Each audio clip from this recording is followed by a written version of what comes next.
রঙিন ধোঁয়ায় আকাশ সাজিয়ে দুর্দান্ত অ্যারোবেটিক শো করল ফুরসান আল এমিরেটস। দর্শকদের উচ্ছ্বাস আর ভিড়ে দুবাই এয়ারশোর শুরুতেই জমে ওঠে পরিবেশ। এর মধ্যেই বড় ঘোষণা দিল এমিরেটস। প্রেস কনফারেন্সের চেয়ারম্যান শেখ আহমেদ বিন সাঈদ আল মাকতুম জানান, তারা কিনছে ৬৫টি বোয়িং ৭৭৯ আর ১৩০টি ZE9X ইঞ্জিন। মোট চুক্তির মূল্য $৩৮ বিলিয়ন। এতে এমিরেটসের হাতে থাকা বোয়িং অর্ডারের সংখ্যা দাঁড়ালো ৩১৫টি বিমান।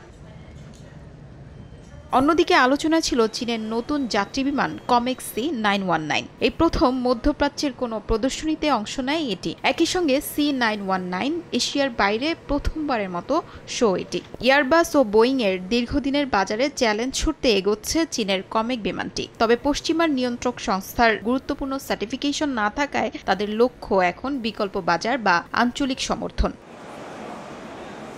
বিশ্লেষকদের মতে চীন এখনও বৈশ্বিক বাজারে বড় অংশ দখলের মতো অবস্থানে না থাকলেও তাদের উপস্থিতি স্পষ্ট করে দিচ্ছে বিমান শিল্পে নতুন প্রতিযোগী তৈরি হচ্ছে, আর এর নতুন শক্তিকেন্দ্র হয়ে উঠছে মধ্যপ্রাচ্য।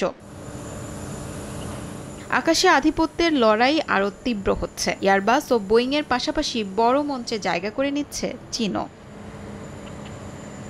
শিউলি রোজা, সময় সংবাদ।